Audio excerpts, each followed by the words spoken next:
പെരുന്നാളിൻ്റെ സമയത്തില്ലേ ബീഫും താറാവും പോർക്കും ഒന്നും അരിഞ്ഞു തരൂല കേട്ടോ, നമ്മൾ തന്നെ കൊണ്ടുവന്ന് അരിയണം. പക്ഷേ ഇന്ന് എന്തോ ഭാഗ്യത്തിന് ബീഫ് നമുക്ക് കട്ട് ചെയ്ത് കിട്ടിയിട്ടുണ്ട്. അങ്ങനെ പോർക്കിന് ഞാൻ അതേ കുഞ്ഞു കുഞ്ഞു കഷ്ണങ്ങളാക്കി അരിഞ്ഞ് കഴുകി മാറ്റി വെച്ചിട്ടുണ്ട് കേട്ടോ. പിന്നെ ഒരു ചിക്കൻ മേടിച്ചിട്ടുണ്ടായിരുന്നു, അപ്പോൾ അത് വറുക്കാനുള്ളത് കൊണ്ടിട്ട് ചില്ലി ചിക്കൻ്റെ പീസായിട്ടാണ് കട്ട് ചെയ്തത്. അതും നല്ല മസാലയൊക്കെ പൊത്തി അവിടെ വെച്ചിട്ടുണ്ട് കേട്ടോ. പിന്നെ അതേ താറാവിൻ്റെ പൂട പറിക്കൽ പരിപാടിയാണ്.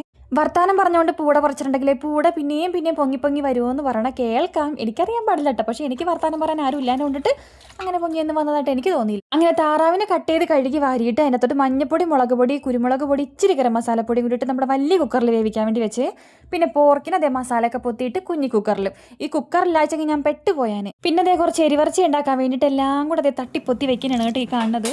പിന്നെ ഇഷ്ടമുള്ളത് ഞാൻ പട്ടയും ഗ്രാമ്പും ഏലക്കൊക്കെ ഇട്ട് വേവിച്ച് വെച്ചിട്ടുണ്ട്. പിന്നെ ഇത്തിരി ക്രാവറച്ച് മേടിച്ചിട്ടുണ്ടായിരുന്നു, അപ്പോൾ അത് തേങ്ങാക്കൊത്തിട്ട് വറുത്തെടുക്കാമെന്ന് കരുതിയിട്ടാ. ഈ ക്രിസ്മസ് ഇഷ്ടമൊക്കെ വരുമ്പോഴത്തേക്കും ഞാൻ എല്ലാ പണിയും പെട്ടെന്ന് കഴിക്കാൻ വേണ്ടിയിട്ട് തലേ ദിവസം തന്നെ എല്ലാം ഒതുക്കി വെക്കും കേട്ടോ. എന്നിട്ട് എല്ലാം ചൂടാറാൻ വെച്ചേക്കണേ.